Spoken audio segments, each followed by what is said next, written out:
Hello everyone, 2017 is coming to an end, and I'd figure I'd make a quick video about year-end and New Year's traditions in Arisha. So this is something that you're going to find differences from house to house, person to person, and it's a lot of variety what to do with New Year's. People want to know what should they do, how what do they have to do, how should they prepare, and so I'll give you what I've been taught, what I do, what I practice myself, and hey, if it works for you, great. So in the Orisha tradition, Lukumi, as I was taught to practice it, you have a couple things. If you have any Orisha objects at home, the week prior, a couple days prior to New Year's Day,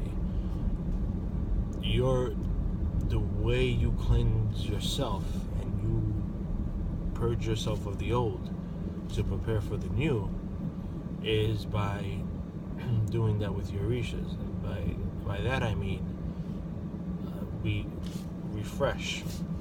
We use the word refresh, a lot. Our Orisha objects, our shrines. That's what we do in preparation for the new year. So what that means is, so what you'll notice in our tradition, we tend to have this idea is that we don't want to bother Orisha. Now, not bothering doesn't mean not being prayerful.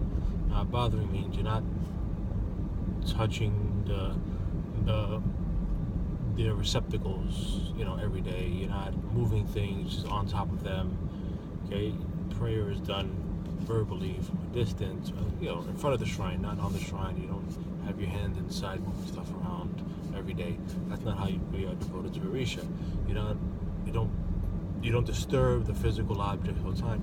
Now, twice a year, however, or minimum twice a year, you are doing something with the actual physical objects of Orisha, namely any dust that may have collected on the top. You're wiping it. You're changing whatever may be inside. I don't want to get into any details of what might be inside, but in many cases there are elements inside that are not permanent elements, they're disposable. I'll say one of them, water, for example. You get rid of old water and refresh it with, you put new water. All this time while you're doing that, it's not a mechanical thing. This is, you're praying, you're praying for, blessings in this new year, and you're getting ready to bring the new year in, you're telling the Orishas, you're thanking them for the blessing that you received in the previous year.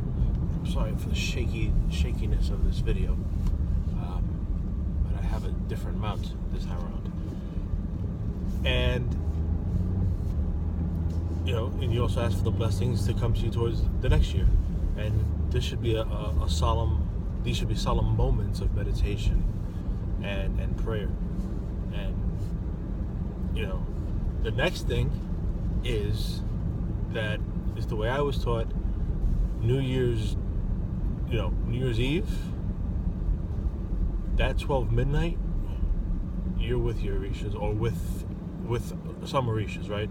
So I know in American culture, it's our tradition to be at a party, and that's fine. I'm not going to tell you either way what to do. But the way I was taught is, if you're an all Orisha, one thing you should be doing is when that clock strikes 12, you're with your Orishas, and the first thing you do is you prostrate to Orisha at 12 midnight. Then you hug everybody else, and that God and Orisha and ancestors are the first thing in your life with the new year. Then everybody else, friends and family, kisses, right?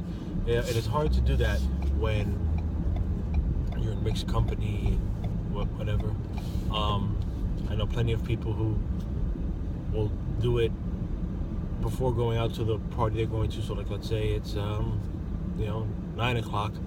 They'll do their rotations with their prostrations and the ringing of the bells and the maracas, and they'll do that, and then they'll go out. But the way I was taught, it's midnight. So that's the second standard. When I say standard, applicable to everybody. The other things that could be individual traditions, but these are the standards that are pretty much common. The third tradition is sometime within the first few weeks or months of the new year, a lot of people go for divination, right? And they go to their godparents, they get a reading, they get their bow marked. Whether or not they're having any problems in life, it's not always about problems. Boom, they do their bow, and that's another New Year's tradition. It doesn't have to be on January 1st. And in fact, it's never on January 1st. And they do that. They get their reading, they do their bow. A lot of other people feed their warriors for the new year also. I'm personal, I just fed a couple times, pretty frequent, because I'm an active practitioner. So whether or not it's sometime in January, chances are they're going to eat in January anyway. But most people will go out of their way to make a specific offering sometime close to January. The other tradition, of course, is waiting for the Ordo of the year, right? The Ordo of the year, which has had so many iterations, right? So people don't know which one to follow. There were two in Cuba. I think they finally consolidated into one Ordo back. They've reconsolidated back to one Ordo in Cuba. Well, do I follow the one in Cuba? Do I follow the one closest to me? Do I follow the one in New York? If I live in New York, do I follow the one in New Jersey? If I live in New Jersey, in Florida, is my godparent taking out their own Ordo of the year? Do I follow that one? Truth be told,